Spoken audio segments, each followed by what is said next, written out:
কুরাইশ বংশের সালমা বিনতে সাখার রাদিয়াল্লাহু তাআলা আনহার কোলে জন্মগ্রহণ করেন আবু বকর সিদ্দিক রাদিয়াল্লাহু তাআলা আনহু। ফলে তাকে উম্মুল খাইর বা কল্যাণের জননী উপনামে ডাকা হতো। এই মহিষী নারীর ইসলাম গ্রহণের ঘটনা বর্ণনা করেছেন তার নাতনি আয়েশা রাদিয়াল্লাহু তাআলা আনহা। আয়েশা রাদিয়াল্লাহু তাআলা আনহা বলেন, আবু বকর রাদিয়াল্লাহু তাআলা আনহু ইসলাম গ্রহণ করার পর একদিন রাসূল সাল্লাল্লাহু আলাইহি ওয়াসাল্লামের সঙ্গে কাবা চত্বরে উপস্থিত হলেন। সেখানে উপস্থিত কাফের ও অবিশ্বাসীদের আল্লাহ ও তার রাসূলের প্রতি দাওয়াত দিয়ে বক্তৃতা দিতে শুরু করলেন আবু বকর রাদিয়াল্লাহু তাআলা আনহু। তার কথা শুনতে না শুনতেই অবিশ্বাসীরা উত্তেজিত হয়ে পড়ল।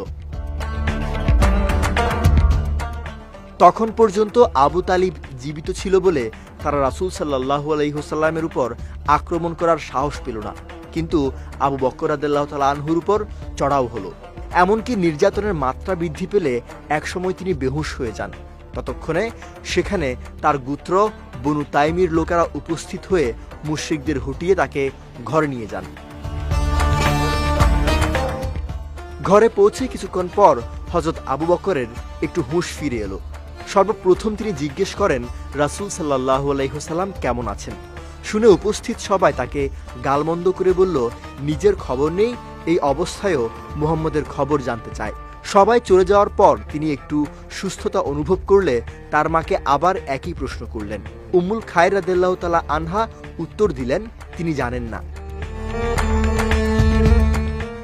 রাতে আবু বকর রাদিয়াল্লাহু তাআলা আনহুর খবর নিতে হযরত ওমরের বোন ফাতিমা আসেন।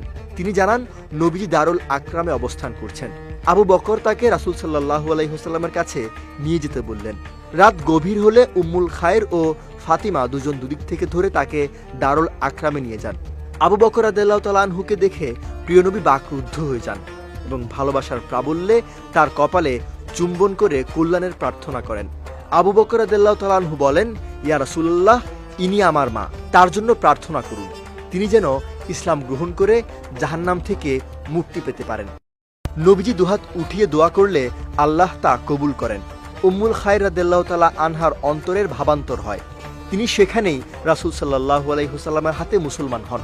আবু বকর রাদিয়াল্লাহু তাআলা আনহুর মা উম্মুল খাইর ও বাবা আবু কুহাফা দীর্ঘ জীবন পেয়েছেন। তারা উভয়ে তাদের সন্তানের খেলাফতকালে বেঁচে ছিলেন এবং ছেলের মৃত্যুর পরও জীবিত ছিলেন। দ্বিতীয় খলিফা ওমর রাদিয়াল্লাহু তাআলা আনহুর খেলাফতকালে তাদের মৃত্যু হয়।